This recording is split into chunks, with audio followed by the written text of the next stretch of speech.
नमस्कार मित्रों। हम पिछली क्लास में भारत का नामकरण पढ़ चुके थे।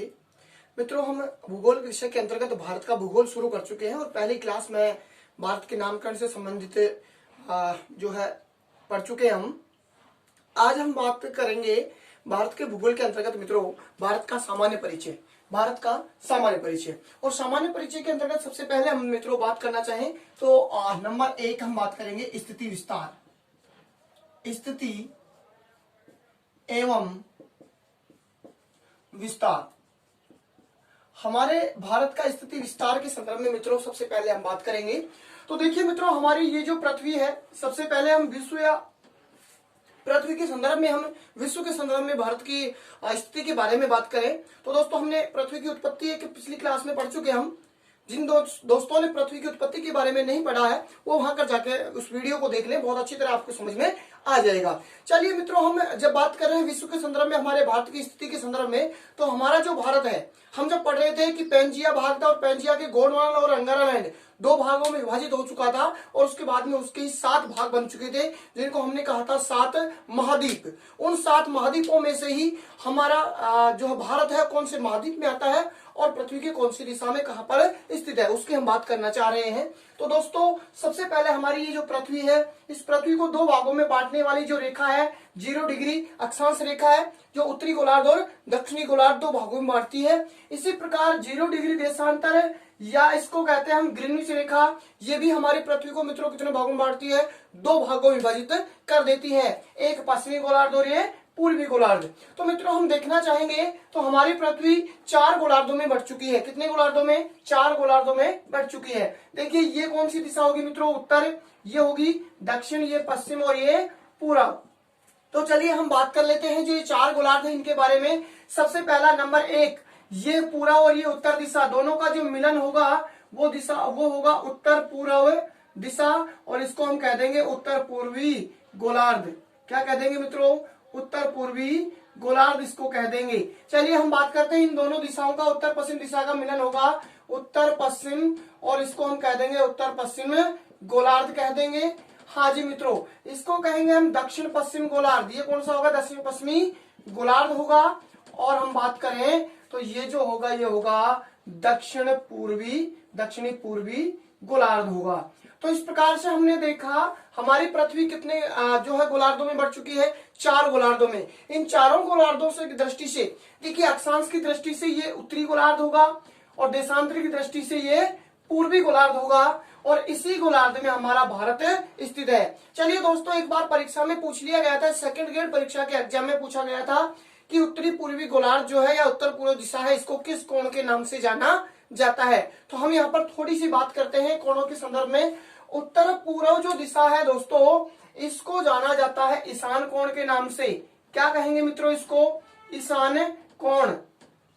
हाँ जी मित्रों, ईशान कोण। उत्तर पश्चिम जो है इसको कहते हैं वायव्य कोण। क्या कहेंगे दोस्तों? वायव्य कोण। और मित्रों हम बात करें दक्षिण पश्चिम जो दिशा है इसको कहते हैं नैऋत्य कोण। नैऋत्य कोण इसको कहा जाता है। और मित्रों हमारा जो दक्षिण पूर्व दिशा है इसको हम कहते हैं आग्नेय कोण। क्या कहेंगे मित्रों इसको? आग्नेय कोण। ये आप थोड़ा सा याद रखें, इस प्रकार से कई बार परीक्षाओं में पूछ लिया जाता है। चलिए मित्रों, हम तो बात कर रहे हैं कि हमारी जो पृथ्वी है, इस पृथ्वी या विश्व के संदर्भ में हम सबसे पहले बात कर रहे हैं। विश्व के संदर्भ में हमारा जो भारत है वो कहां पर स्थित है, तो देखने का हम प्रयास करेंगे कि ये हमारी पृथ्वी है और इस पृथ्वी को कितने भागों में बांट दिया हमने? 4 गोलार्धों में। ये गोलार्ध है उत्तर पूर्व गोलार्ध और इस उत्तर पूर्व गोलार्ध में ही हमारा क्या आता है? भारत स्थित है पृथ्वी के संदर्भ में, विश्व के संदर्भ में। ये जो हमारा भारत है मित्रों, ये उत्तरी गोलार्ध अक्षांश के हिसाब से और ये पश्चिमी गोलार्ध पूर्वी गोलार्ध होगा देशांतर के हिसाब से। और यहाँ पर इस प्रकार से हमारा जो है मित्रों ये क्या है? भारत स्थित है। ये क्या है मित्रों? हमारा ये भारत है। ठीक है, ये भारत उत्तरी पूर्वी गोलार्ध में। तो पृथ्वी के संदर्भ में याद रखें हमारा भारत उत्तरी पूर्वी गोलार्ध में आता है। देखना चाहेंगे मित्रों हम कि मान लीजिए हमारी ये जो पृथ्वी इस प्रकार से और इस पर ये उत्तरी अमेरिका है, ये दक्षिणी अमेरिका है, इस प्रकार से ये यूरोप है मित्रों, ये हमारा एशिया आ जाता है इस प्रकार से, और ये एशिया है इस प्रकार से, ये अफ्रीका महाद्वीप है मित्रों, ये ऑस्ट्रेलिया महाद्वीप और ये नीचे अंटार्कटिका महाद्वीप, इस प्रकार से 7 महाद्वीप आते हैं। हम मित्रों बात करना चाहें कि ये मान लीजिए इस प्रकार से ये 0 डिग्री देशांतर रेखा जाती है, और ये इस प्रकार से जाती है भूमध्य रेखा, ये 0 डिग्री अक्षांश रेखा इस प्रकार से गुजरती है मित्रों। हम बात करना चाहें तो उत्तर और ये पूर्व, तो ये उत्तरी पूर्वी गोलार्ध होगा, और यहाँ पर हमारा ये जो भारत है ये स्थित है। और अगर बात करें हम महाद्वीप की कि कौन सा महाद्वीप है, तो मित्रों ये एशिया महाद्वीप में है। कौन से महाद्वीप में है? एशिया महाद्वीप में। चलो हम बात कर लेते हैं मित्रों पृथ्वी के संदर्भ में उत्तरी पूर्वी गोलार्ध, और एशिया महाद्वीप के संदर्भ में मित्रों हम बात करना चाहें तो मान लीजिए ये इस प्रकार से हमारा एशिया महाद्वीप है। ये क्या है? इस प्रकार से ये पूरा का पूरा है एशिया महाद्वीप मान लीजिए। इस एशिया महाद्वीप में हम बात करें मित्रों तो इसको हम 2 भागों में बांट सकते हैं। सबसे पहले ये उत्तरी एशिया होगा, और मित्रों ये होगा दक्षिणी एशिया।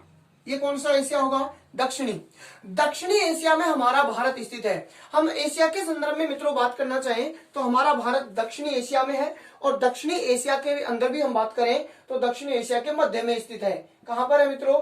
दक्षिणी एशिया के मध्य में हमारा भारत स्थित है। हमने 2 स्थिति देखी हमारे भारत की, पृथ्वी के संदर्भ में कहां पर आएगा? उत्तरी पूर्वी गोलार्ध में, और एशिया के संदर्भ में हमारा भारत दक्षिणी गोलार्ध, और दक्षिणी गोलार्ध में भी कहां पर है? जो है मध्य में स्थित है। हमने देखा मित्रों कि हमारा भारत जो है विश्व के संदर्भ में हमारा भारत जो स्थित है वो कहां पर है? उत्तरी पूर्वी गोलार्ध में है। उत्तरी पूर्वी गोलार्ध हमने देखा अभी उत्तरी पूर्वी गोलार्ध में है। और हम बात करें एशिया के संदर्भ में, एशिया जो महाद्वीप है, और एशिया महाद्वीप के संदर्भ में दक्षिणी एशिया में भारत स्थित है। कहां पर है मित्रों? दक्षिणी एशिया में है, और दक्षिणी एशिया की भी कहां पर है? ये मध्य में हमारा भारत स्थित है। अभी हमने देखा। चलिए मित्रों हम बात कर लेते हैं कि हमारा ये जो विशाल भारत है, इस प्रकार से जो हमारा भारत है, और इस भारत की अगर हम बात करना चाहें मित्रों तो विशाल भारत को जो है उपमहाद्वीप की संज्ञा दी गई है। किसकी संज्ञा दी गई है मित्रों? उपमहाद्वीप की जो है हमारे भारत को संज्ञा दी गई है। हम बात करना चाहेंगे मित्रों कि हमारा ये जो भारत है इसको उपमहाद्वीप की जो संज्ञा दी गई है, इसकी विशालता के कारण इसको क्या कहा गया है? उपमहाद्वीप कहा गया है। उपमहाद्वीप कहा गया है। भारत की विशालता और जो इसको उपमहाद्वीप कहा गया है, किसको कहते हैं मित्रों? उपमहाद्वीप जिसकी सीमाएं प्रकृति द्वारा निर्मित हो, उसकी एक अलग संस्कृति हो जो प्रकृति द्वारा निर्मित हो। संस्कृति और प्रकृति जो सीमाएं हैं वो प्रकृति द्वारा निर्मित हो, उसको कहा जाता है उपमहाद्वीप। मित्रों हम बात करें उपमहाद्वीप जो है, ये कई बार परीक्षा में प्रश्न पूछ लिया जाता है कि भारतीय उपमहाद्वीप में कितने देश सम्मिलित हैं? तो मित्रों 5 देश सम्मिलित हैं। कितने देश आएंगे मित्रों? 5 देश हैं। देखना चाहेंगे हम। सबसे पहला हमारा ये है भारत आता है। भारत के बाद में मित्रों ये आता है पाकिस्तान, इसके बाद में आएगा नेपाल, इसके बाद में आएगा भूटान, इसके बाद में आएगा बांग्लादेश। ये 5 देश हैं जो भारतीय उपमहाद्वीप के अंतर्गत सम्मिलित किए गए हैं। परीक्षा में प्रश्न कई बार इस प्रकार से पूछ लिया जाता है कि भारतीय उपमहाद्वीप में निम्न में से कौन सा देश सम्मिलित नहीं है, वहां से आपको छांटना पड़ेगा। आप सीधा सा मित्रों एक चीज याद रखें कि हमारे भारत को केंद्र बिंदु यहां से मान के और हमें एक वृत्त इस प्रकार से बना दें, और उस वृत्त के अंतर्गत जो देश आ रहे हैं वो भारतीय उपमहाद्वीप के अंतर्गत आएंगे। आप सीधा सा इस प्रकार से याद रख सकते हैं। हम चलो देखना चाहें उपमहाद्वीप क्या है मित्रों। उपमहाद्वीप हमारा जो भारत है मित्रों, डॉक्टर क्रेसी जो थे, डॉक्टर क्रेसी ने क्या कहा था मित्रों कि जितना यूरोप को उपमहाद्वीप कहलाने का अधिकार है, उतना ही भारत को उपमहाद्वीप कहलाने का भी अधिकार है। ये डॉक्टर क्रेसी ने कहा था। चलिए दोस्तों हम बात कर लेते हैं। हमारा भारत जो है इसको सबसे बड़ा प्रायद्वीप भी कहा जाता है। सबसे बड़ा प्रायद्वीप जो है इसको कहा जाता है। हमारे भारत को सबसे बड़ा प्रायद्वीप भी कहा जाता है। मित्रों क्यों कहा जाता है प्रायद्वीप? क्या है प्रायद्वीप? प्रायद्वीप वह होता है, वह स्थल होता है जो तीन तरफ से जल से घिरा हुआ हो। हमारा ये दक्षिणी भारत है। दक्षिणी भारत के हम देखना चाहें मित्रों तो यहाँ पर है अरब सागर आता है, दक्षिण पश्चिम में अरब सागर। दक्षिण पूर्व में आता है मित्रों बंगाल की खाड़ी, बंगाल की खाड़ी। और मित्रों दक्षिण में आता है हिंद महासागर, हिंद महासागर। तो इस प्रकार से हमारा ये भारत है, दक्षिणी भारत, जो मित्रों तीन तरफ से जल से घिरा हुआ है, प्रायद्वीप कहलाता है। और यह सबसे बड़ा प्रायद्वीप भी है जो हमारा भारत देश है। चलिए हम मित्रों बात कर लेते हैं।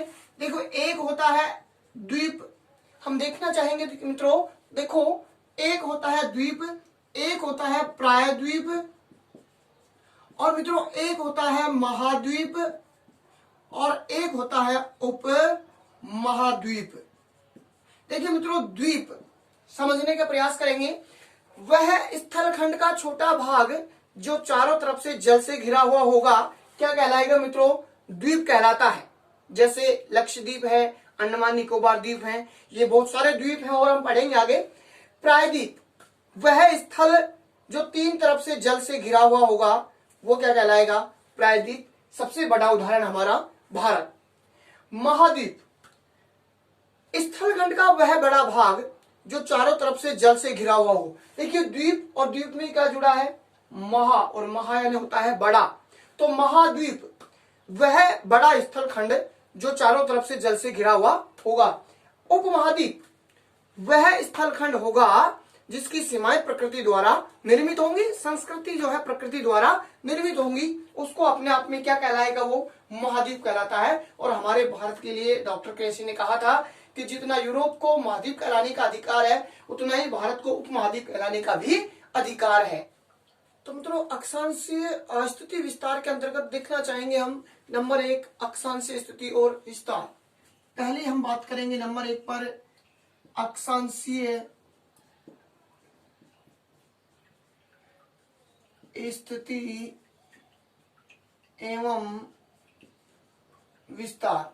चलिए मित्रों हम बात कर लेते हैं नंबर 1 पर अक्षांशीय स्थिति एवं विस्तार। अक्षांशीय स्थिति और विस्तार में सबसे पहले हम बात करना चाहें मित्रों अक्षांश कि हमारा जो भारत है ये कहां से, कौन से अक्षांश से कहां तक के अक्षांश तक स्थित है। तो देखना चाहेंगे मित्रों हम 8 डिग्री 4 मिनट उत्तरी अक्षांश से, और हम बात करना चाहेंगे मित्रों 37 डिग्री 6 मिनट उत्तरी अक्षांश तक हमारा भारत स्थित है। चलिए हम देख लेते हैं मित्रों हमारे भारत के यहाँ पर ये भूमध्य रेखा है, 0 डिग्री अक्षांश रेखा। हम मित्रों बात करना चाहे अक्षांश स्थिति के बारे में, तो द्वीपीय जो अक्षांश स्थिति होगी वो यहां से शुरू होगी। द्वीपीय अक्षांश 6 degree 45 minute 18 second, 6 degree 45 minute 18 second से शुरू होकर मुख्य भूमि का जो अक्षांश होगा मित्रों हमारे भारत का वो 8 डिग्री 4 मिनट उत्तरी अक्षांश होगा, नॉर्थ। और मित्रों यहां से लेकर मुख्य भूमि का यह होगा द्वीपीय अक्षांश 6 डिग्री 45 मिनट और 18 सेकंड होगा मित्रों। यहां से लेकर मित्रों हमारा जो भारत है 37 डिग्री 6 मिनट नॉर्थ तक होता है। यह हमारे भारत की क्या होती है मित्रों? अक्षांशीय स्थिति। चलिए हम बात कर लेते हैं राज्य कि ये जो अक्षांशीय स्थिति है यहाँ पर कौन कौन से राज्य स्थित हैं। हम बात करना चाहें मित्रों सबसे पहले जो 6 डिग्री 45 मिनट और 18 सेकंड है ये ग्रेट निकोबार, कहां पर होगा मित्रों? ग्रेट निकोबार, अंडमान निकोबार का दक्षिणी जो भाग है ग्रेट निकोबार, यहां पर मित्रों ये 6 डिग्री 45 मिनट 18 सेकंड द्वीपीय अक्षांश स्थित है। हम बात करना चाहें भारत की मुख्य भूमि का जो अक्षांश है 8 डिग्री 4 मिनट उत्तरी अक्षांश, ये स्थित है मित्रों तमिलनाडु में। कहां पर होगा मित्रों?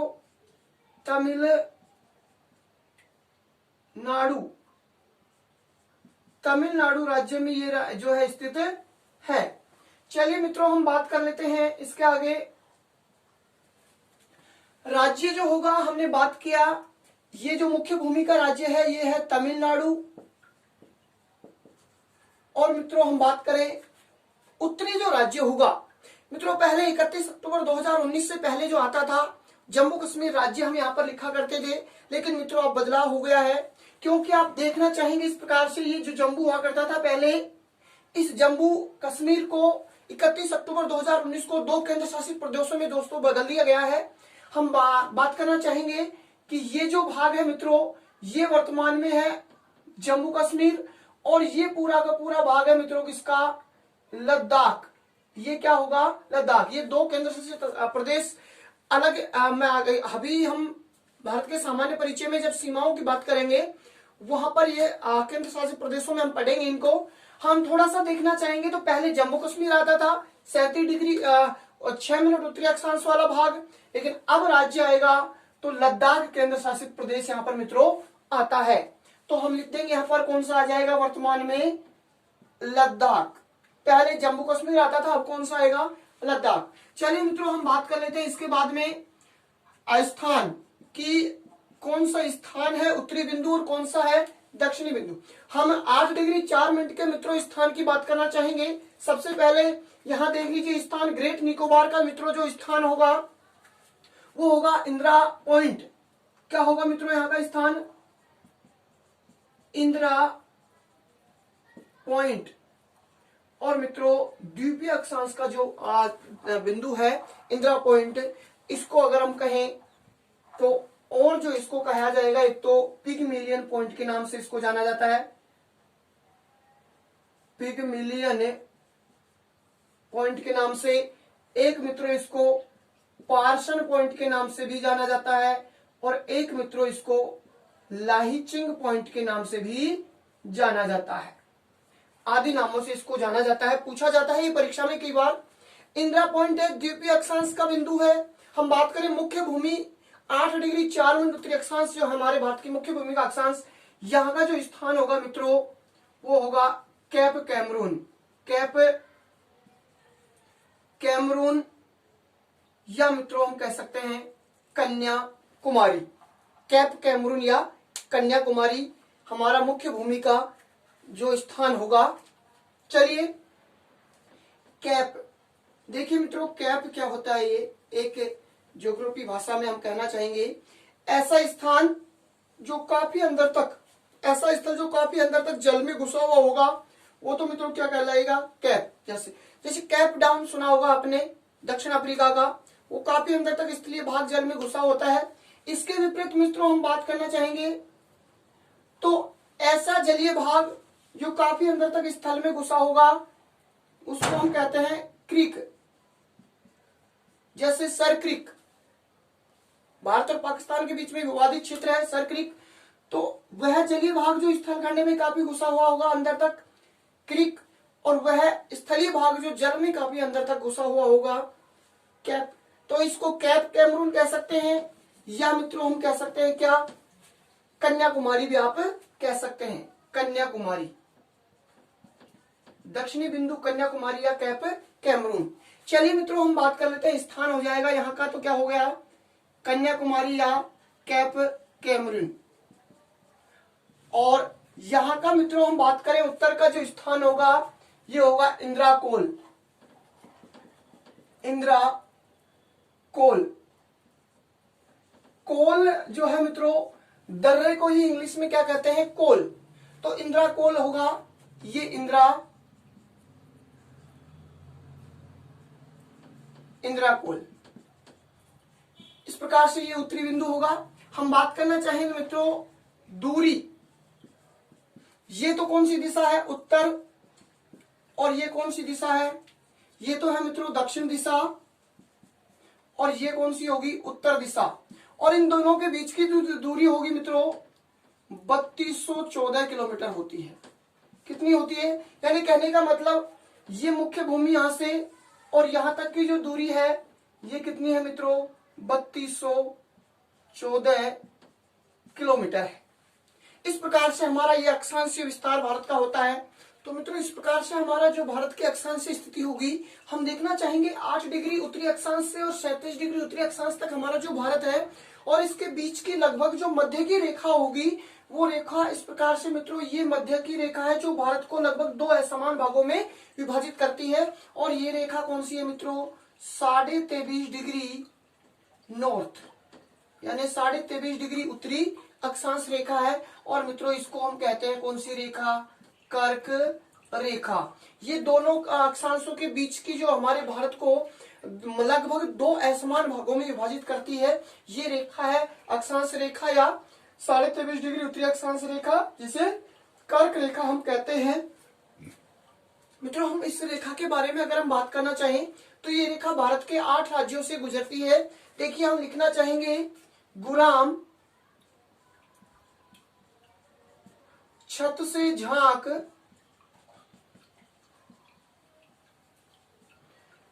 PT Mizo, PT Mizo. मित्रों हम देख रहे थे अक्षांशों में कि अक्षांश रेखाएं पश्चिम से पूर्व की ओर खींची जाती हैं, तो पश्चिम से पूर्व की ओर जो एक क्रम होगा, ये एक ट्रिक है। गुराम, छत से झांक, पीटी मिजो, एकदम पश्चिम से पूर्व की ओर क्रम के अनुसार राज्य होंगे। सबसे पहला नंबर 1 गुजरात, नंबर 2 होगा राजस्थान, नंबर 3 होगा मध्य प्रदेश, नंबर 4 होगा मित्रों छत्तीसगढ़, नंबर 5 होगा झारखंड, नंबर 6 होगा पश्चिमी बंगाल, नंबर 7 होगा त्रिपुरा, और मित्रों नंबर 8 होगा मिजोरम। ये 8 राज्य हैं जहां से जो है कर्क रेखा गुजरती है। हम देखना चाहेंगे मित्रों कि सबसे ज्यादा जो लंबाई है 8 राज्यों में, वो है कौन सी? मध्य प्रदेश राज्य में। और सबसे कम लंबाई है मित्रों इस त्रिपुरा राज्य में है, जो इसकी सबसे कम लंबाई है। देखना चाहेंगे मित्रों हम कि इस कर्क रेखा पर स्थित शहरिया जो राजधानी है, वो झारखंड की राजधानी है रांची, जो इस कर्क रेखा पर स्थित राजधानी या शहर है। मित्रों जैसे ही हम बात करें कि जो कर्क रेखा पर सूर्य की सीधी किरणें पड़ती है 21 जून को, और 21 जून को जब सीधी किरणें पड़ती है मित्रों, तो हमारे एक राज्य है, पूछ लिया जाता है कि जैसे कर्क रेखा पर 21 जून को दोपहर के समय, मित्रों दोपहर के समय सीधी किरणें पड़ती हैं, तो कौन सा राज्य होगा जहां पर आपको परछाई नजर नहीं आएगी? एकदम दोपहर में सूर्य ऊपर से आएगा तो परछाई नहीं होगी। तो ऑप्शन मान लीजिए इस प्रकार से आपके सामने दे दिए जाते हैं। Rajasthan A option, B option दे दिया मान लीजिए झारखंड, और मित्रों सी ऑप्शन दे दिया मान लीजिए आपको छत्तीसगढ़, और मित्रों डी ऑप्शन मान लीजिए आपको दे दिया जाता है त्रिपुरा। और कहा जाता है कि कर्क रेखा का वह कौन सा राज्य है जहां पर जो है दोपहर के समय 21 जून को लंबवत जो किरणें पड़ेंगी, तो जो है अपनी छाया दिखाई नहीं देगी, यानी छाया नहीं दिखेगी। तो मित्रों कौन सा राज्य होगा यहाँ पर? छत्तीसगढ़ राज्य होगा। प्रश्न पूछा जा सकता है इस प्रकार से। तो कर्क रेखा पर सीधी किरणें 21 जून को पड़ती हैं, और 21 जून को इन 8 राज्यों पर जो है सूर्य लंबवत चमकता है। अभी हमने देखा अक्षांश स्थिति और विस्तार। मित्रों हम देखना चाहेंगे नंबर 2 देशांतरीय स्थिति और विस्तार। देखिए 2 नंबर पर हम बात करते हैं देशांतरीय स्थिति एवं विस्तार। हमारे भारत की जो देशांतरीय स्थिति और विस्तार क्या होगा, सबसे पहले हम देखना चाहें मित्रों देशांतर की कौन कौन से देशांतर के मध्य में हमारा भारत जो है स्थित है। तो 68 डिग्री 7 मिनट पूर्वी देशांतर से, और मित्रों 97 डिग्री 25 मिनट पूर्वी देशांतर तक हमारा जो है भारत स्थित है। चलिए हम देखना चाहेंगे ये जो हमारी देशांतर रेखा है मित्रों, ये है 68 डिग्री 7 मिनट पूर्वी देशांतर, और मित्रों ये जो हमारी अंतिम रेखा होगी ये है 97 डिग्री 25 मिनट पूर्वी देशांतर रेखा। मित्रों हम बात करना चाहेंगे इसके बाद में कि ये जो राज्य होंगे, राज्य कौन से होंगे, तो मित्रों यहां पर तो ये राज्य होगा गुजरात होगा, और मित्रों यहां पर जो राज्य होगा वो होगा अरुणाचल प्रदेश होगा। देखना चाहेंगे मित्रों, ये है गुजरात और मित्रों ये है अरुणाचल प्रदेश। राज्यों की बात करें, चलिए दोस्तों हम बात करें स्थान जो होंगे। स्थान अगर मित्रों हम बात करें कि यहाँ का गुजरात का कौन सा स्थान होगा, इसकी अगर हम बात करें तो मित्रों यहाँ का स्थान होगा गुहर मोती या गोरमेटा कह देते हैं, गोरमेटा या गुहर मोती। और मित्रों यहाँ के अगर स्थान की हम बात करें तो कीवीथू, कीवीथू जो कि वालांगू है। चलिए मित्रों हम बात करना चाहेंगे कि यहां से यहां तक जो दूरी होगी वो क्या होगी, दूरी, ये दिशा है पश्चिम और मित्रों ये है पूर्व दिशा। यहां का स्थान हम बात कर रहे हैं, यहां का स्थान है गोरमेटा और यहां का जो अंतिम स्थान होगा मित्रों वो है कीवीथू, कीवीथू और ये है गोर, यहां पर गोरमेटा अंतिम स्थान और वो अंतिम कीवीथू। हम बात कर रहे हैं पश्चिम और पूर्व की जो दूरी होगी वो 2933 किलोमीटर होगी मित्रों, 2933 किलोमीटर। यानी यहां से और यहां तक जो ये चौड़ाई होगी हमारे भारत की, ये कितनी होगी 2933 किलोमीटर। इस प्रकार से हम मित्रों बात कर सकते हैं। चलिए मित्रों हम बात करते हैं इसके विस्तार की, कि इसका जो विस्तार होगा देशांतरी विस्तार हमारे भारत का। सबसे पहले मैं बात करता हूं विस्तार में अक्षांशीय विस्तार, अक्षांशीय विस्तार। देखिए मित्रों हम बात कर रहे थे कि 8 डिग्री 4 मिनट उत्तरी अक्षांश से और 37 डिग्री 6 मिनट उत्तरी अक्षांश तक हमारा भारत है, हम अब बात कर चुके हैं। तो इसको थोड़ा सा हम घटा लेंगे, 37 डिग्री 6 मिनट उत्तरी अक्षांश से और 8 डिग्री 4 मिनट उत्तरी अक्षांश, कितना बचेगा मित्रों 2 मिनट। और यहाँ पर मित्रों 29 डिग्री, यानी हमारे भारत का जो अक्षांशीय विस्तार होगा वो तो कितना होगा मित्रों 29 डिग्री और 2 मिनट। चलिए मित्रों हम बात करते हैं नंबर 2 पर देशांतरीय विस्तार।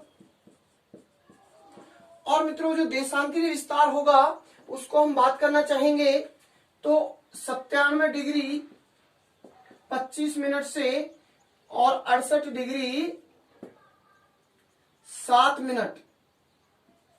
देखिए मित्रों यहां पर तो 18 मिनट बच गए और यहां से हम बात करेंगे 17 में से ये भी कितना होगा 29, कितना हो जाएगा मित्रों ये भी 29 डिग्री और 18 मिनट।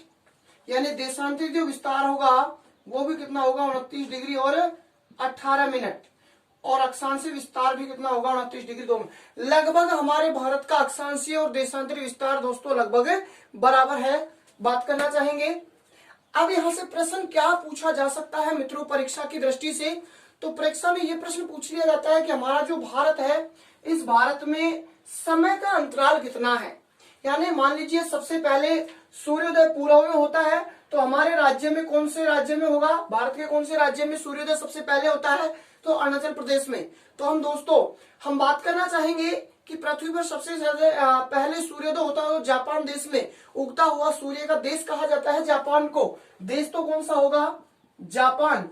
उसी प्रकार हम कह सकते हैं कि उगता हुआ सूर्य का राज्य कहा जाता है किसको, अरुणाचल प्रदेश को। अरुणाचल प्रदेश को उगता हुआ सूर्य का जो है राज्य हम कह सकते हैं इस राज्य में सबसे पहले उगता है। हम बात करें यहां से उगता है और यहां तक उगेगा, इसमें समय अंतराल कितना होगा उगने में सूर्योदय में। तो दोस्तों हम सीधा सा बात कर सकते हैं, हम समय निकाल रहे थे पिछली कक्षाओं में देशांतर के हिसाब से।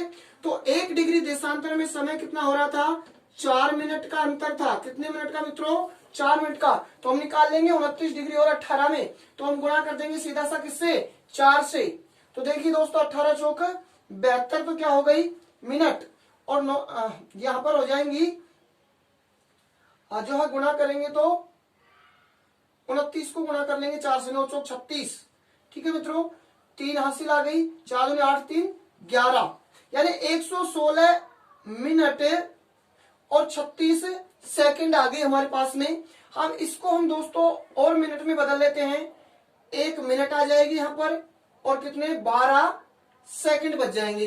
तो हम सीधा सा निकालेंगे तो 117 मिनट व 12 सेकंड का जो समय होगा वो हमारे क्या है, भारत का अंतर होगा। चलिए मित्रों, हम देखना चाहें सही समय के अंतर्गत, तो इसको देखिए 1 घंटा 57 मिनट और मित्रों 12 सेकंड, यानी हमारे भारत में सही जो समय का अंतराल होगा 1 घंटे 57 मिनट 12 सेकंड, या लगभग मित्रों हम यूं कह सकते हैं कि लगभग हमारे भारत में 2 घंटों का समय में क्या पाया जाता है, अंतर पाया जाता है।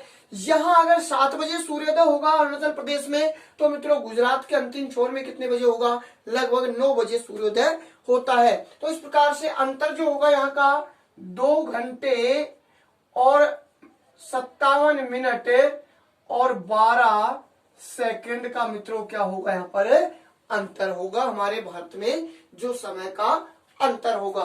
तो मित्रों हम यहाँ पर बात कर चुके हैं इस प्रकार से। चलिए मित्रों, हम बात करना चाहेंगे कि ये जो 68 डिग्री 7 मिनट पश्चिमी जो है और ये है पूर्वी, इन दोनों के मध्य में जो रेखा होगी वो रेखा है मित्रों यहाँ पर ये 82.5 डिग्री पूर्वी देशांतर, ये मित्रों एकदम मध्य में है 82.5 डिग्री पूर्वी देशांतर, और इसको मित्रों माना गया है भारतीय मानक समय। किसी भी देश का मानक समय वहां से मध्य से गुजरने वाली रेखा को उस देश का मानक समय माना जाता है, और हमारे भारत के मध्य से गुजरती है 82.5 डिग्री पूर्वी देशांतर, और मित्रों इसको माना गया है भारत का मानक समय देशांतर। और ये जो मानक समय देशांतर है मित्रों, हम इसकी बात करें तो देखिए ये 5 राज्यों से होकर गुजरता है। सबसे पहले यहाँ पर आएगा उत्तर प्रदेश, उत्तर प्रदेश के बाद में मित्रों मध्य प्रदेश, मध्य प्रदेश के बाद में मित्रों छत्तीसगढ़, छत्तीसगढ़ के बाद में मित्रों ये आता है इस प्रकार से उड़ीसा, और उड़ीसा के बाद में मित्रों आता है आंध्र प्रदेश। इस प्रकार से लगभग 5 राज्यों से ये जो है गुजरता है। सबसे पहले हम बात करना चाहेंगे कि भारत का जो मानक समय है मित्रों, भारत का मानक समय, भारतीय जो मानक समय है, मानक समय पिछली क्लासों में मैं बता चुका हूं, जब अक्षांश और देशांतर हम पढ़ रहे थे, वो किसको माना गया है मानक समय देशांतर, 82.5 डिग्री पूर्वी देशांतर को माना गया है। हाँ जी, और ये जो 82.5 डिग्री पूर्वी देशांतर है भारतीय मानक समय, ये 5 राज्यों से गुजरता है। कितने राज्यों से गुजरेगा मित्रों, 5। तो सबसे पहले उत्तर से दक्षिण क्रमानुसार 5 राज्यों की बात करें तो सबसे पहले उत्तर प्रदेश होगा मित्रों, फिर होगा मध्य प्रदेश, फिर होगा दोस्तों छत्तीसगढ़, और फिर होगा मित्रों उड़ीसा, और उड़ीसा के बाद में मित्रों होगा आंध्र प्रदेश।